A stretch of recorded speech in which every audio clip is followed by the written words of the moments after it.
کرام کی بہتر سے بہتر خدمت کرنی ہے۔ تو اس طرح کی کوئی جو بات ہے، پچھلے سال بھی کوئی ایک محترمہ کوئی ایک خاتون تھی جس نے کہا تھا کہ میں 82,000 کم حج پہ، کم ریٹ پہ، سرکاری ریٹ سے کم پہ حج کو لے جاؤں گی، اور لوگوں نے اس کے ساتھ، معززین نے ان کے ساتھ داخلے بھی کر لی، اور آج بھی کروڑوں روپے اس کے ساتھ پنسے ہیں، اور وہ میرے خیال میں کہیں دبئی میں یا ساؤتھ افریقہ میں بیٹھی ہے۔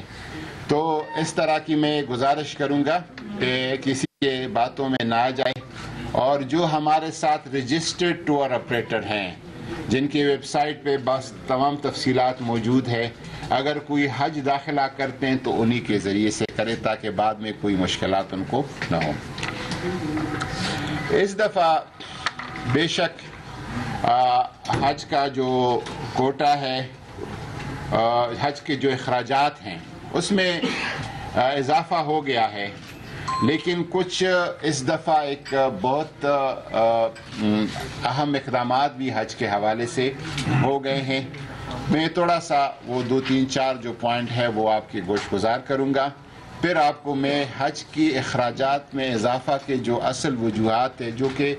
بیشتر دوستوں کو پتہ ہے لیکن میں دوبارہ اس کا اعادہ کروں گا۔ میں پچھلے حج کے فوراً بعد گیا تھا، سیکرٹری صاحب میرے ساتھ تھے، ہمارے جوائنٹ سیکرٹری حج جو تھے یہ ساتھ تھے، اور ہم نے ادھر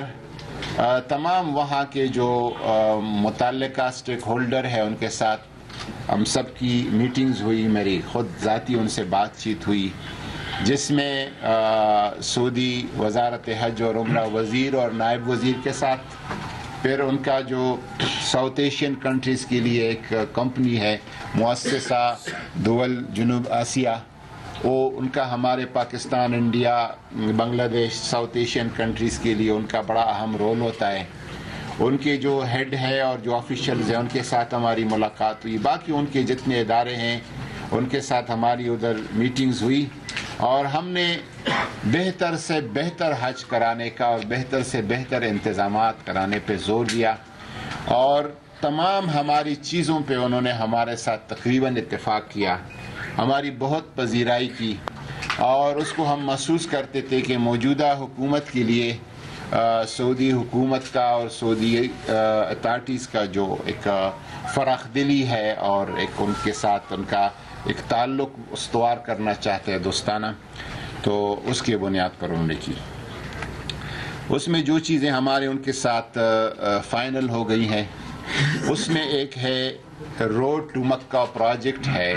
سعودی گورنمنٹ کے، جس میں پچھلے سال انہوں نے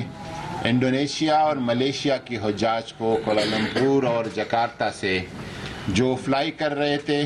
ان کا امیگریشن اور کسٹم سارا جکارتہ اور کوالالمپور ایئرپورٹ پر ہو گیا تھا۔ جب وہ جدہ لینڈ کر گئے تو فوراً باہر نکل گئے، وہ جو لائن بنتے ہیں اور انتظار ہوتا ہے، انتظار سے وہ حجاج بچ گئے، جو کہ ایک بہت، جن لوگوں نے حج کیا، ایک بہت بڑی سہولت ہے۔ ہم نے اس پہ بہت زور دیا، تو اس سلسلے میں انہوں نے ہمارے ساتھ روڈ ٹو مکہ پروجیکٹ میں پاکستان کو بھی اس دفعہ شامل کرنے کا عہد کیا ہوا ہے، ایگریمنٹ کیا ہے، اور انہوں نے کہا ہے کہ ابتدائی طور پر، آزمائشی طور پر لاہور اور کراچی کے ایئرپورٹ پہ ہم آپ کو یہاں سے یہ سہولت دیں گے، اگر یہاں سے کامیابی ملی تو ہم باقی شہروں سے بھی کریں گے، لیکن ہم ابھی تک کوشش کر رہے ہیں کہ اسلام آباد اور پشاور کو بھی اس میں شامل کیا جائے۔ یہ ایک بہت بڑی اچیومنٹ ہے اس سال حج کی۔ دوسرا، انہوں نے ہم سے یہ کہا ہے کہ ہم ممکن کوشش کر رہے ہیں کہ آپ کے لیے ای ویزا، جو پاسپورٹ کا یہاں جمع ہونا، پھر ایمبیسی جانا، پھر ایمبیسی سے آنا، اس دوران کافی ایک ٹیکنیکلی بڑا مشکل یہ ہوتا ہے، ایمبیسی کے لیے بھی اور منسٹری کے لیے بھی۔ اس سلسلے میں انہوں نے کہا کہ ہم کوشش کرتے ہیں کہ پاکستان کے لیے ای ویزا کا ہم بندوبست کر سکے، جو پیپر ویزا ہوتا ہے اور پاسپورٹ اپنے ساتھ رہے گا اور ویزا الگ اس کے ساتھ ہوگا، ایک بہت بڑی سہولت ہے۔ یہ انہوں نے وعدہ تو نہیں کیا.